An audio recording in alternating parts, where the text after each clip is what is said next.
آپ کی بزم غلامان مصطفیٰ کی طرف سے مجھے پیغام ملا خطاب کے حوالے سے، تو کئی موضوع ذہن میں آئے۔ پھر میں نے کہا کہ چاہت والوں کو چاہت والوں کی بات سنائیں۔ میں نے آپ کے سامنے سورۃ الانسان، سورہ دہر، اس کی پہلی آیہ مبارکہ تلاوت کرنے کا شرف حاصل کیا ہے،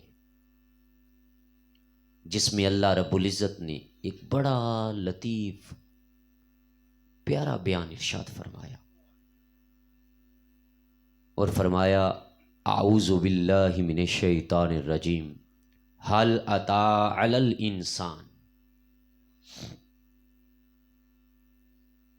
حین من الدہر، کہ انسان خاص پر، جملہ غور سے سنیے گا، انسان خاص پر ایک ایسا زمانہ بھی گزرا،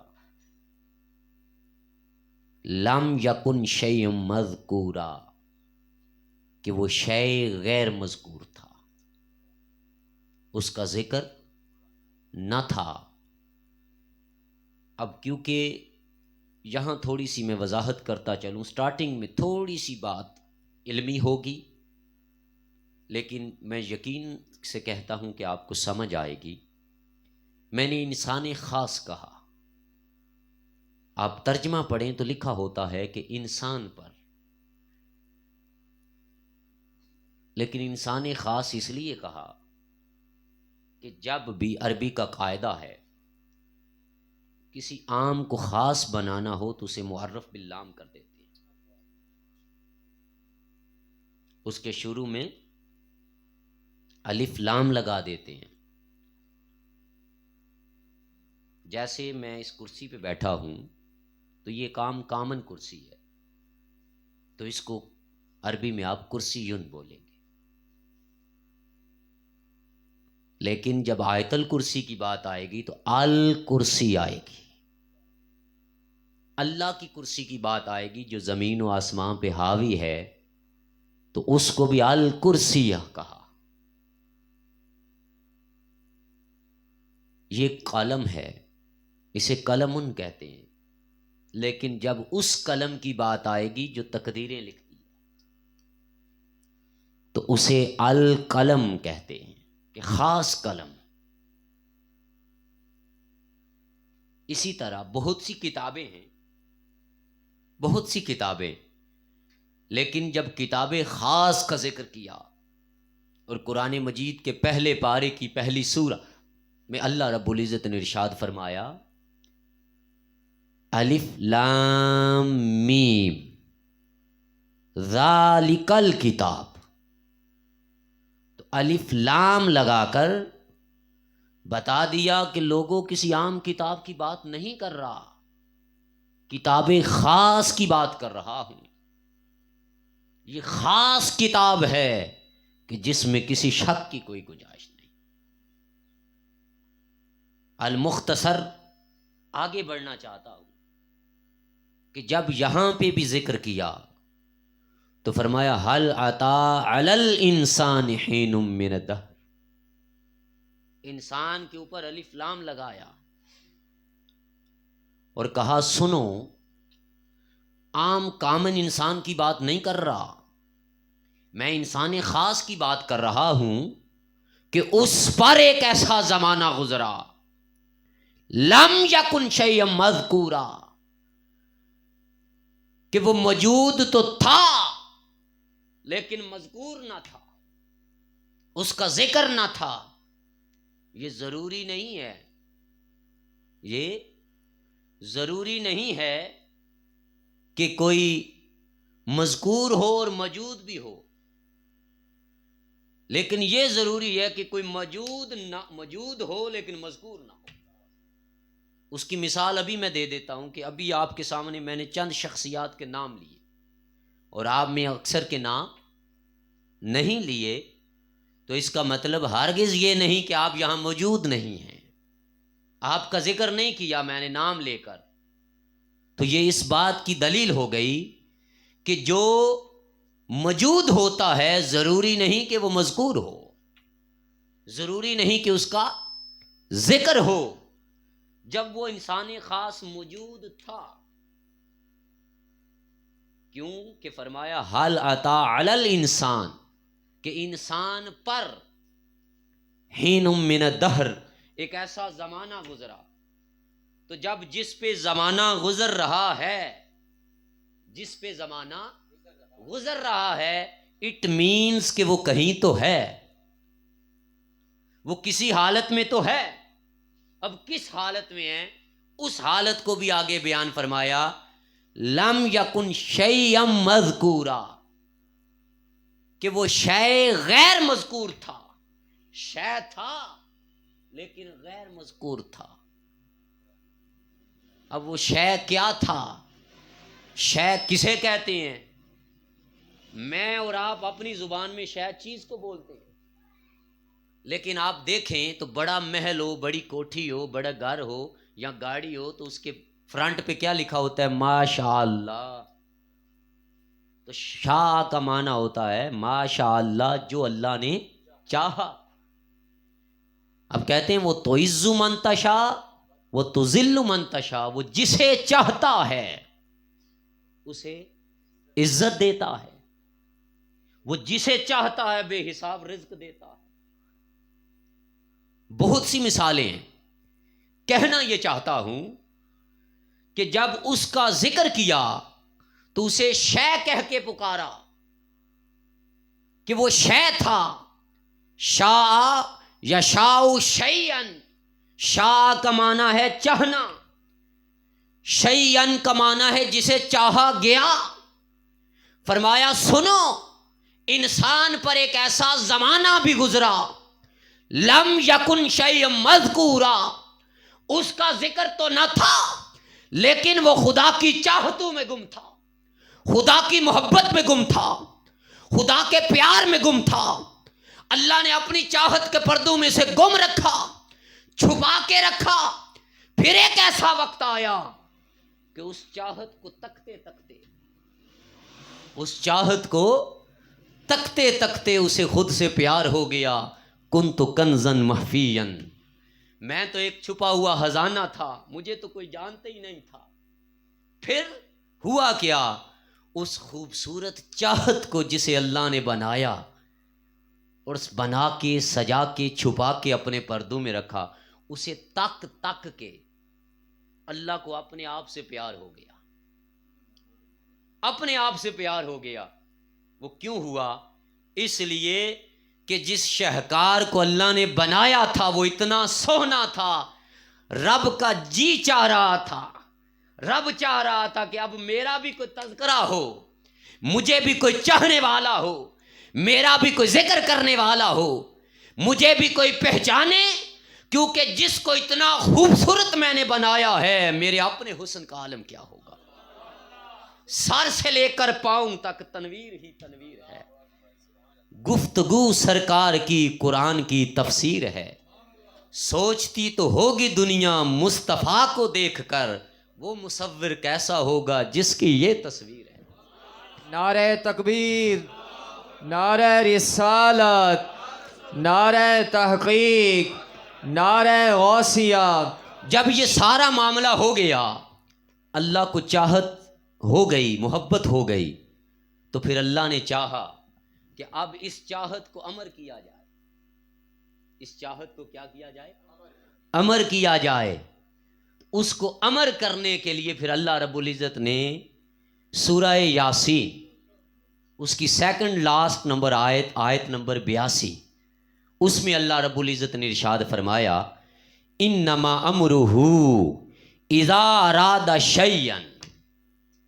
لفظ سنیے گا قرآن کے، کہ جب اس کا ارادہ ہوتا ہے کسی شے کو امر کرنے کا، کسی چاہت کو امر کرنے کا ارادہ ہوتا ہے، کسی چاہت کو. شے کا معنی سمجھ گئے نا آپ؟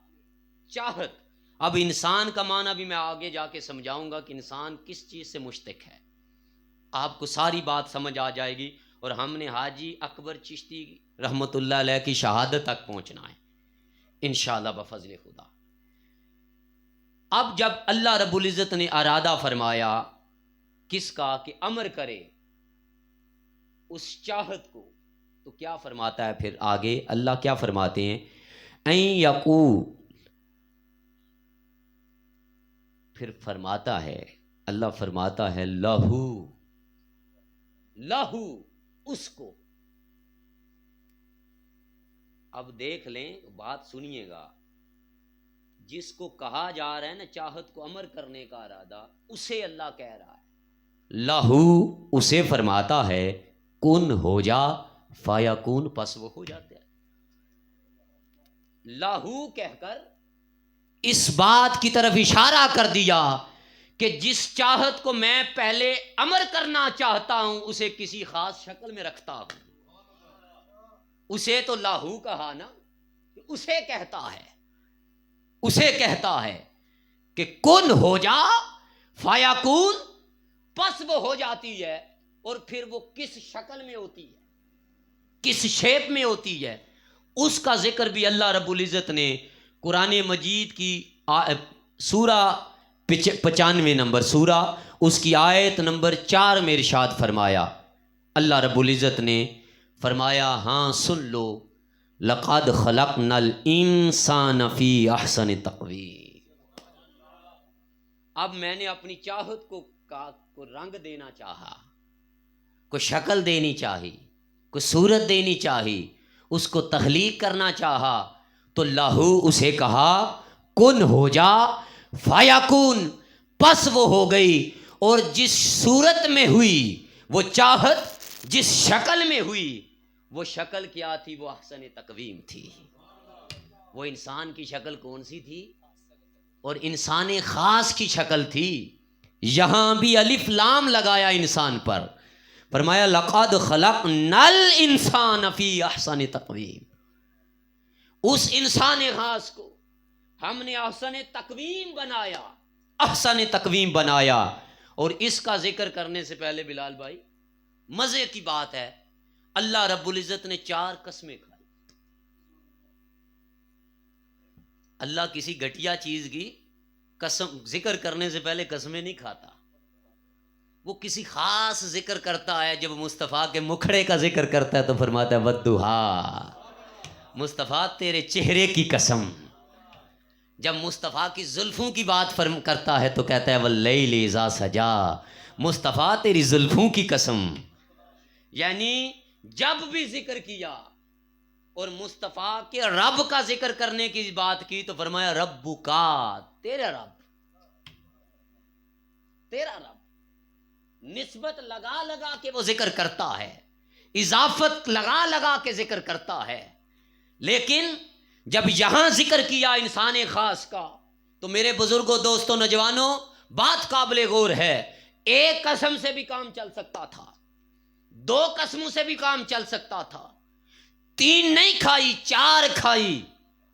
اور پہلی قسم کھا کے کہا والتین، قسم ہے انجیر کی. فرمایا انجیر تیرے اندر کوئی ایسی خوبی نہیں کہ تیری قسم کھاؤں، تیری قسم اس کی چاہت میں کھانے کو جی کرتا ہے. کس کی چاہت میں؟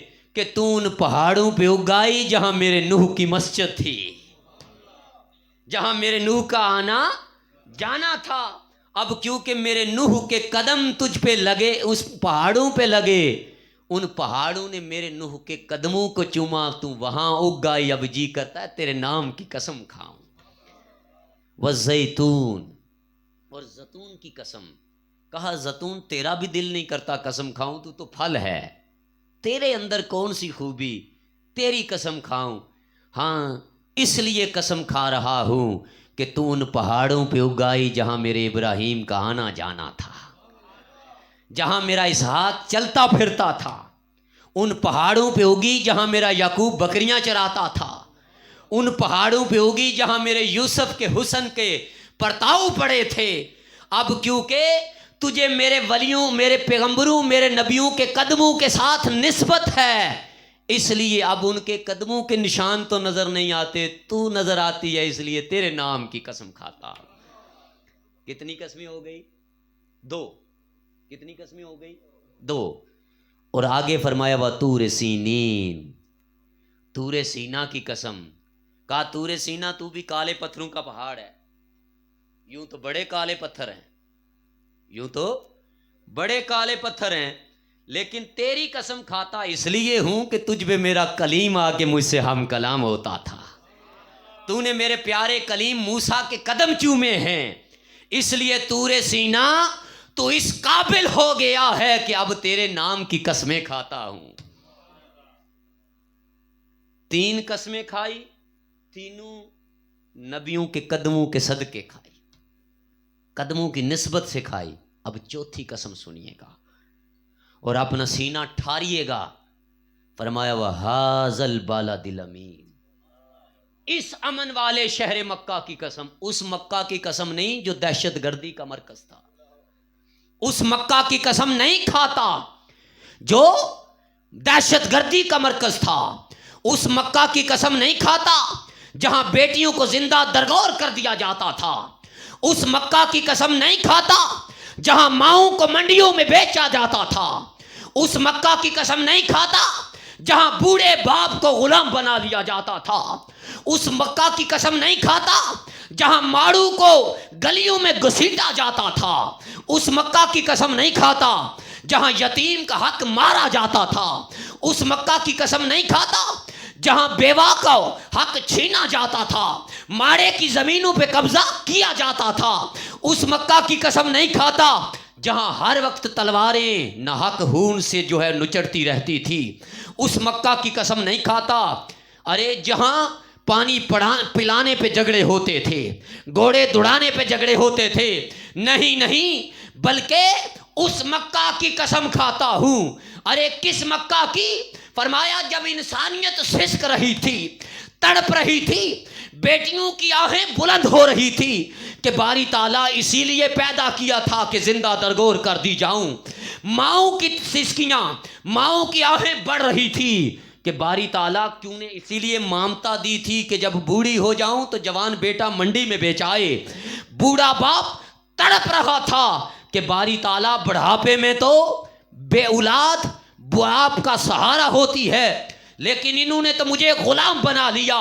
جب بیٹیوں کی صدائیں بلند ہونے لگی، ماؤں کی صدائیں بلند ہونے لگی، بیواؤں کی دعائیں سنی جانے لگی، بوڑھے باپ کی آہوزاری سنی جانے لگی، تو رب نے فرمایا وَهَذَا الْبَلَدِ الْأَمِينِ، اس امن والے شہر مکہ کی قسم، جہاں میرے محمد کے پیر لگے تو یہ امن والا بن گیا، جہاں بیٹیوں کو زندہ درگور کیا جاتا تھا وہی بیٹی جسے زحمت سمجھا جاتا تھا میرے محمد نے رحمت بنا دیا، وہی ماں جسے منڈی میں بیچایا کرتے تھے، فرمایا پگلو ماں منڈی میں نہیں بیچی جاتی، ماں کے قدموں میں تو جنت ہوتی ہے۔ وہ بوڑھا باپ جسے غلام بنا لیا جاتا تھا، فرمایا وَهَذَا الْبَلَدِ الْأَمِينِ، اس امن والے شہر مکہ کی قسم جہاں میرا پیارا محمد آیا صلی اللہ علیہ وآلہ وسلم، تو آ کر باپ کی رضا میں رب کی رضا رکھ دی، اس نے باپ کو مقام دیا، بیوہ کو مقام دیا، انسانیت کو مقام دیا۔ وہ لوگ جو غلاموں کو گھسیٹا کرتے تھے، فرمایا اسی امن والے شہر مکہ کی قسم جہاں بلال کو گھسیٹا جاتا تھا، جہاں بلال کے سینے پہ پتھر رکھے جاتے تھے، جہاں بلال کو تپتی ریت پہ لٹایا جاتا تھا، بلال کے سینے پہ دہکتے ہوئے کوئلے رکھے جاتے تھے، اس امن والے شہر مکہ کی قسم جہاں میرا پیارا محمد آیا تو اسی بلال کو کعبے کی چھت پہ کھڑا کر دیا، کعبے کی چھت پہ کھڑا کر دیا، 4 قسمیں کھا کر فرمایا لقد خلقنا الانسان فی احسن تقویم، کہ ہم نے اس انسان خاص کو احسن تقویم بنایا، احسن بنایا۔ اور یہ یاد رکھیں کہ یہ خوبصورت شکل دی، احسن بنایا، اس کا ترجمہ حضرت حسان بن ثابت رضی اللہ تعالیٰ نے کیا۔ اس آیہ مبارکہ کو میرا وجدان کہتا ہے کہ اس آیہ مبارکہ کو سامنے رکھ کر آپ کہتے ہوں گے وَأَحْسَنُ مِنْكَ لَمْ تَرَ قَطُّ عَيْنِي، کہ آپ جیسا حسین میری آنکھ نے دیکھا ہی نہیں، وَأَجْمَلُ مِنْكَ لَمْ تَلِدِ النِّسَاءُ، کوئی دیکھتا کیسے آپ جیسا حسین کسی ماں نے جنا ہی نہیں، خُلِقْتَ مُبَرًّا مِنْ كُلِّ عَيْبٍ۔ اب یہاں پہ میں رکوں گا، جب آپ نے فرمایا نا کہ اجمل منک لم تلد النساء، کہ آپ جیسا حسین کسی ماں نے جنا ہی نہیں، تو یہ حضور کے میلاد کا ذکر ہے یا نہیں ہے؟ لوگوں جب آپ سے کوئی پوچھے نا جوانوں کہ بتائیں کہاں لکھا ہے میلاد منانا، انہیں حضرت حسان بن ثابت کا یہ شعر سنایا کریں، انہیں کہ کسی اور کے سامنے نہیں، آقا کا میلاد آقا کے سامنے بیان ہوا، آقا کے سامنے بیان ہوا، اور فرمایا وَأَجْمَلُ مِنْكَ لَمْ تَلِدِ النِّسَاءُ، آپ جیسا حسین کسی ماں نے جنا ہی نہیں، کسی عورت نے جنا ہی نہیں، خلقت مبرا من کل عیب، اللہ نے آپ کو ہر عیب ہر نقص سے پاک پیدا فرمایا، احسن تقویم بنا۔ یہ سپرلیٹو ڈگری ہے، یاد رکھیں، 3 ڈگریاں ہوتی ہیں نا، فرسٹ سیکنڈ اور تھرڈ، یہ سپرلیٹو ڈگری ہے۔ اللہ رب العزت نے سپرلیٹو ڈگری استعمال کرتے ہوئے فرمایا محبوب تیرے حسن کا ذکر بھی ہم سپرلیٹو ڈگری سے کرتے ہیں، کیونکہ تجھ سے زیادہ حسین ہے ہی کوئی نہیں، کیونکہ تو میری چاہت ہے۔ اب اس چاہت کو جس رنگ میں پیدا کیا، جس ڈنگ میں، جس شکل میں، فرمایا وہ احسن تقویم تھا، کانک قد خلقت کما تشاء، اور آپ کو ایسے بنایا جیسے آپ نے چاہا۔ کوئی کہے بھی نہیں یہ بات غلط ہے، یاد رکھیں حدیث کی 3 قسمیں ہیں۔ حدیث کی کتنی قسمیں ہیں؟ 3۔ ایک ہوتی ہے قولی حدیث، جو میرے آقا نے قول ارشاد فرمایا وہ حدیث ہو گئی۔ ایک ہوتی ہے فعلی حدیث، جو میرے آقا نے کام سر انجام دیا، جو بھی کام سر انجام دیا وہ فعلی حدیث ہو گئی۔ اور ایک ہوتی ہے تقریری حدیث، میرے آقا کے سامنے کسی نے کچھ کہا یا کچھ کام کیا اور آقا نامدار صلی اللہ علیہ وسلم اس پہ خاموش رہے یا اپریشیٹ کیا، منع نہیں کیا، تو اس پہ کیا ہو گیا؟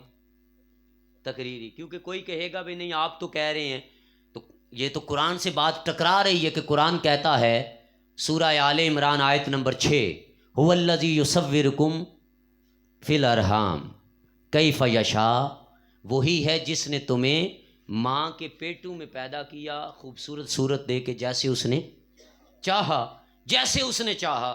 ہاں سنو، آدم علیہ السلام سے لے کر عیسیٰ علیہ السلام تک، آدم آئے تو انہیں اللہ نے اپنی مرضی سے تخلیق کیا، نوح کو اپنی مرضی سے تخلیق کیا، ابراہیم کو اپنی مرضی سے تخلیق کیا، ارے اس حضرت اسحاق کو اپنی مرضی سے تخلیق کیا، حضرت اسماعیل کو اپنی مرضی سے تخلیق کیا، حضرت یعقوب کو اپنی مرضی سے تخلیق کیا، حضرت یوسف کو اپنی مرضی سے تخلیق کیا، حضرت زکریا کو اپنی مرضی سے تخلیق کیا، حضرت یحییٰ کو اپنی مرضی سے تخلیق کیا، حضرت ادریس کو اپنی مرضی سے تخلیق کیا، حضرت داؤد کو اپنی مرضی سے تخلیق کیا، حضرت سلیمان کو اپنی مرضی سے تخلیق کیا، حضرت یونس کو اپنی مرضی سے تخلیق کیا، حضرت موسیٰ کو اپنی مرضی سے تخلیق کیا، حضرت ہارون کو اپنی مرضی سے بنایا، حضرت عزیر کو اپنی مرضی سے بنایا، حضرت عزیز کو اپنی مرضی سے بنایا، حضرت لوط کو اپنی مرضی سے بنایا، حضرت عیسیٰ کو اپنی مرضی سے بنایا، سب کو میرا خدا اپنی مرضی سے بناتا رہا، اپنی مرضی سے شان عطا کرتا رہا، اپنی مرضی سے مقامات عطا کرتا رہا، اپنی مرضی سے درجات عطا کرتا رہا، اپنی مرضی سے رفعتیں عطا کرتا رہا، اپنی مرضی سے مقامات معجزات عطا کرتا رہا۔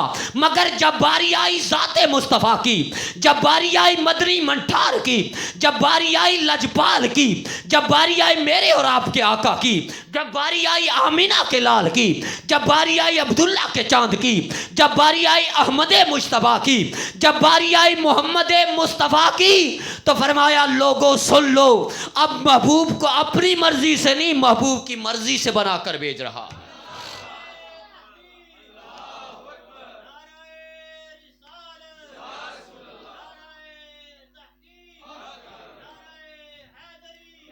اتنا خوبصورت بنا کے بھیج رہا ہوں کہ اسے میں نے جب اپنی چاہتوں کے پردوں میں چھپا کے رکھا تھا تو اسے چاہ چاہ کے مجھے بھی اس سے چاہ ہو گئی تھی اور اپنے آپ سے پیار ہو گیا تھا، اور میں نے پھر اپنے پیار کا اظہار کرنے کے لیے کہ میرا بھی کوئی ذکر ہو تو میں نے پھر اس کو تخلیق کر دیا اور کہا کہ میرا کوئی ذکر کرنے والا ہو. تو پھر میں نے کہا آدم اب تجھے میں دانا کھلوا دوں گا، جنت سے ایسے تو تجھے نکال نہیں سکتا، لیکن مصطفیٰ کی آمد کے لیے کچھ آنے والے نعرے لگانے والے بھی ہونے چاہیے، میرے محبوب کو ویلکم کہنے والے بھی ہونے چاہیے. اس لیے تجھ سے ظاہراً ایک عطا کروا دوں گا لیکن اصلاً وہ ادا ہوگی. شیطان نے کہا تھا تم یہ دونوں کیا کھا لو، دانا کھا لو تو مقرر فرشتے بن جاؤ گے دونوں. تو انہوں نے کیا سوچا، اما حوا نے اور حضرت آدم علیہ السلام نے کیا سوچا، انسان ہو کر فرشتے اس کے قرب میں رہیں گے. یہ اس کی محبت میں دانا کھایا گیا کہ انسان ہو کر کیا فرشتے رہیں گے. بس وہ تھوڑی سی ادا ہو گئی. رب نے کہا اب نیچے چلو نا ذرا، تاکہ جا کے کوئی مصطفیٰ کی آمد سے پہلے نعرے لگانے والے بھی ہوں، ذکر کرنے والے بھی ہوں. پھر حضرت نوح علیہ السلام کو بھیجا، فرمایا نوح ایسا کرو کہ زمین پہ ناحق قتل ہو گیا ہے، پہلا قتل ہو گیا تھا نا، تو اس لیے زمین ناپاک ہو گئی ہے. میں اہتمام کچھ ایسا کروں گا کہ ساری زمین کو ایک دفعہ دھو دوں، ایک دفعہ دھو دوں. تو جا کے کوئی اپنا تیار کر بیڑا، کشتی تیار کر، تاکہ کچھ جوڑے اس میں رکھ دوں، تاکہ مصطفیٰ کی آمد سے پہلے زمین کو دھو کے میں پاک کر دوں. فرمایا ابراہیم تو میرا خلیل ہے، لیکن کیا کروں، میرا حبیب بھی آنے والا ہے، تجھے آگ میں پھینکواؤں گا، لیکن کہہ دوں گا یا نار کونی بردم و سلام علی ابراہیم. تجھے بچا لوں گا، لیکن ایک بلبل کو بھیجوں گا چونچ میں پانی دے کر، اور اس کی محبت کو دیکھ کے میں انگاروں کو پھول بنا دوں گا. میرے محبوب سے آنے سے پہلے پھول بھی تو دنیا میں ہونے چاہیے، ذریعہ بنا دوں گا تاکہ آمد مصطفیٰ سے پہلے جب آمد مصطفیٰ ہو آپ تاریخ اٹھائیں. یہاں بہار کا موسم ہے تو امریکہ میں بہار کا موسم نہیں ہوگا، لندن میں بہار کا موسم نہیں ہوگا، پوری دنیا میں بہار کا موسم ڈیفرنٹ ہے. لیکن خدا کی عزت کی قسم آپ ولادت محمدی پہ تاریخ کی کتابیں اٹھائیں، آپ کو ملے گا کہ جب ولادت محمدی کا وقت آیا پوری دنیا میں بہار کا موسم تھا، پوری دنیا میں. اللہ نے پوری دنیا میں، اسی لیے تو ربیع الاول میں بھیجا، ربیع کہتے ہی بہار کو. فرمایا محبوب تیری آنے سے پہلے ہر طرف جو ہے پھول ہی کھلے ہونے چاہیے.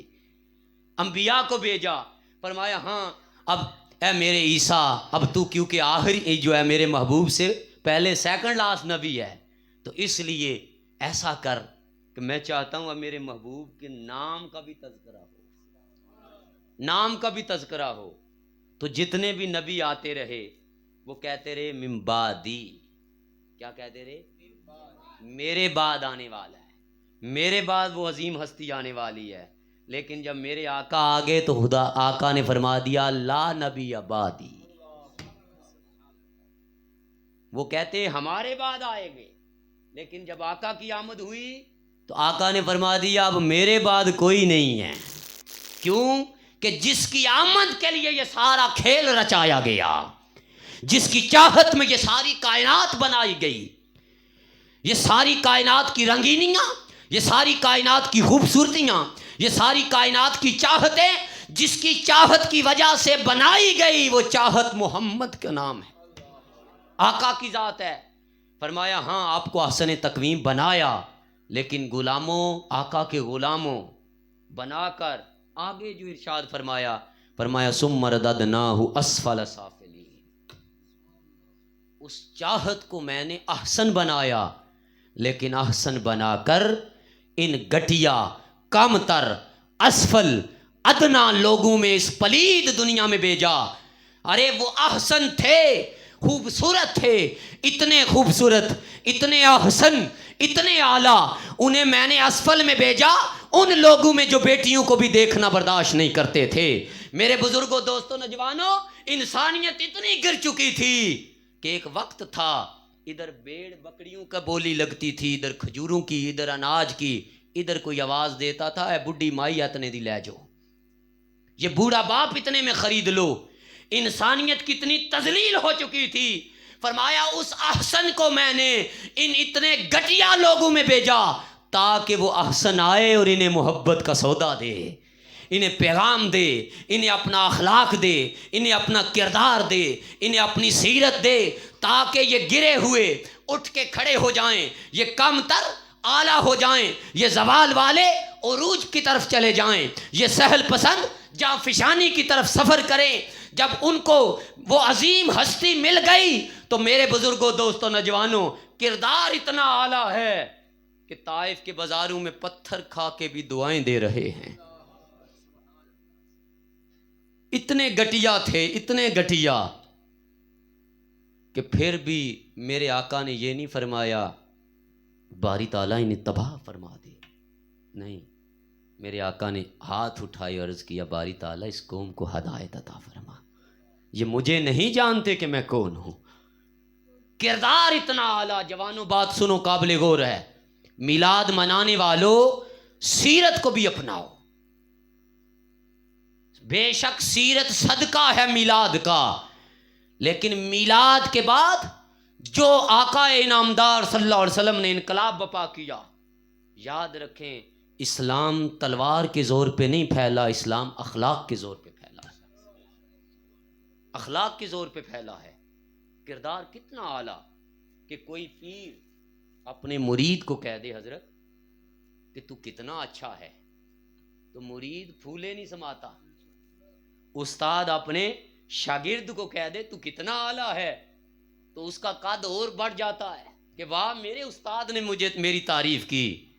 لیکن جب کائنات کا مالک کہے وَإِنَّكَ لَعَلَىٰ خُلُقٍ عَظِيمٍ، محبوب تیرا اخلاق کتنا اعلیٰ ہے کہ میرا دل بھی عظیم کا دل بھی کرتا ہے کہ تجھے عظیم کہوں، تیرے اخلاق کو عظیم کہوں، تیرے کردار کو عظیم کہوں۔ اور وہ کردار کتنا عظیم ہے کہ جب آقا نے نبوت کا اعلان فرمایا تو لوگوں نے مشہور کیا کر دیا کہ یہ اتنا خوبصورت۔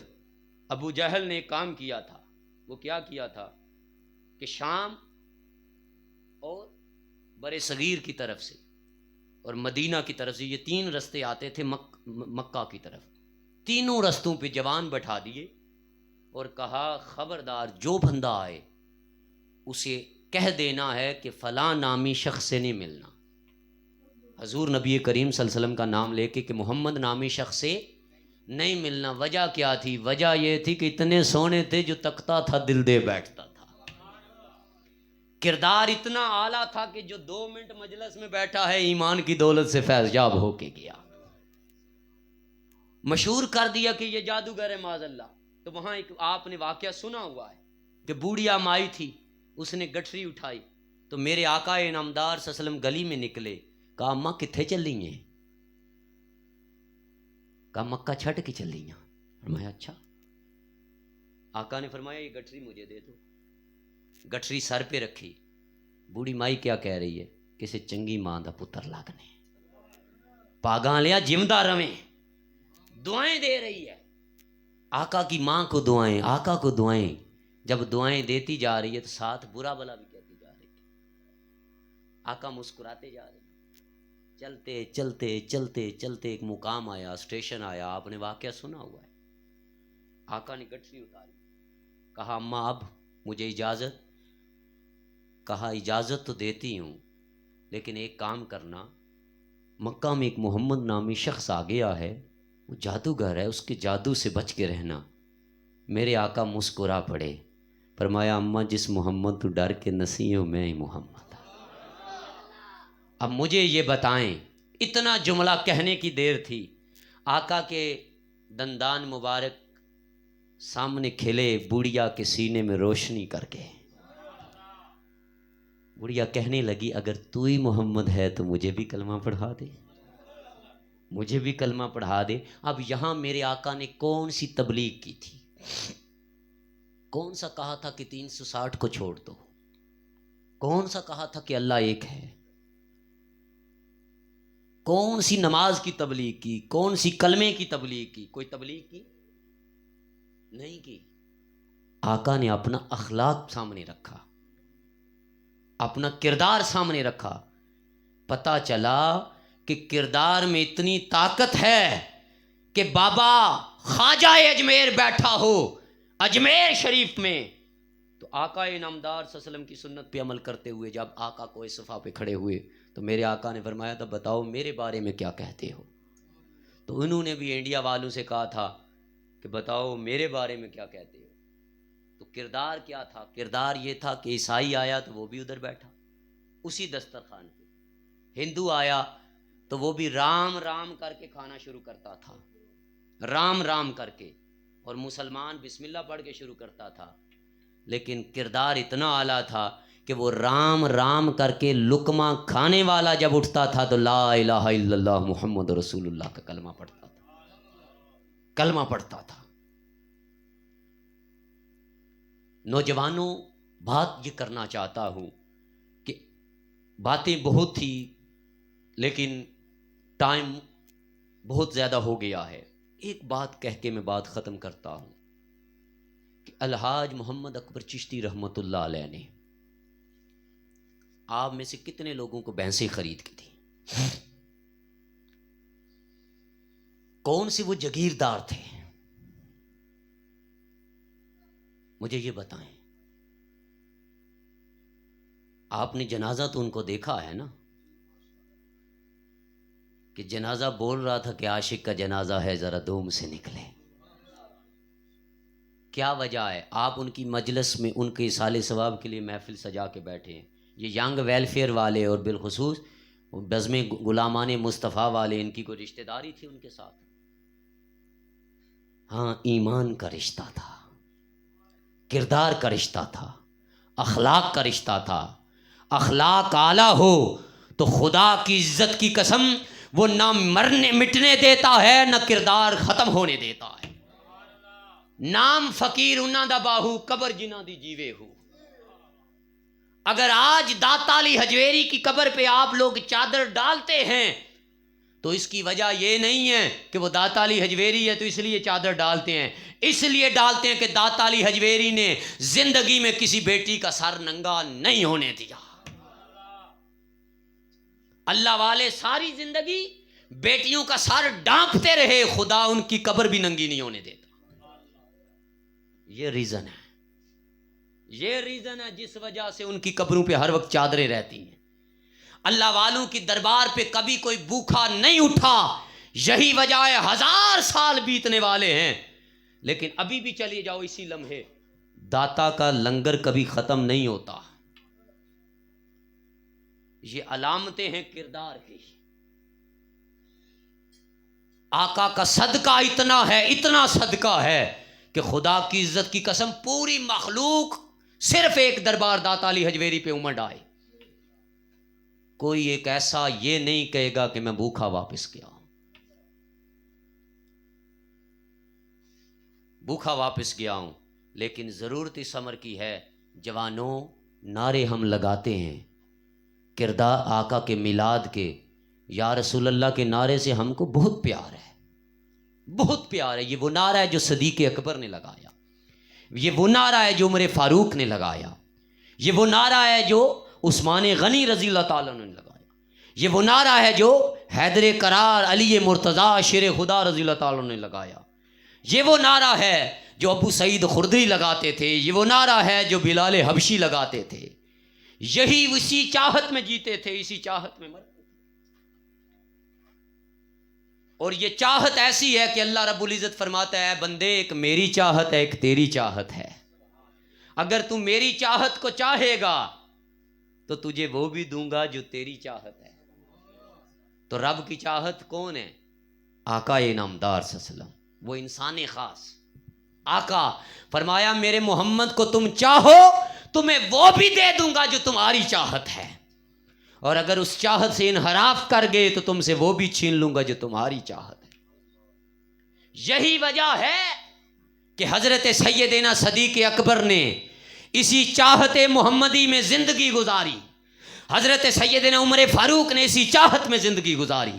حضرت عثمان غنی کی ساری زندگی اسی چاہت میں گزری. حضرت بلال حبشی اسی چاہت کے نعرے لگاتے لگاتے گزر گئے.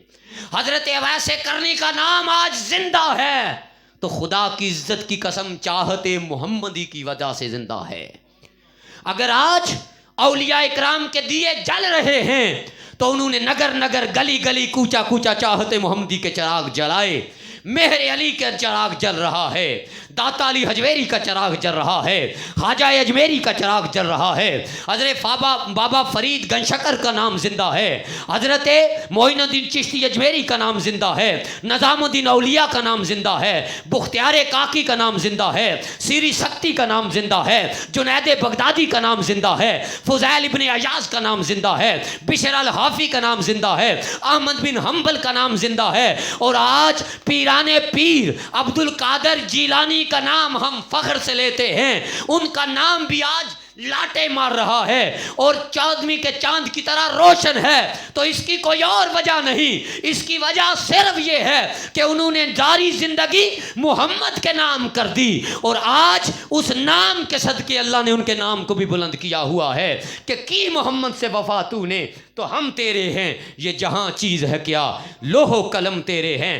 تم محمد کے نام پہ مرو تو صحیح, آقا کے نام پہ مٹو تو صحیح, اس نام پہ جیو تو صحیح, اس نام کے مالا لاپو تو صحیح. دیکھو اللہ جولیاں کیسی برتا ہے. حضرت سلیمان توسمی رحمت اللہ علیہ یہ دادا شاہ ہیں حضرت پیر مہر علی شاہ رحمت اللہ علیہ کے.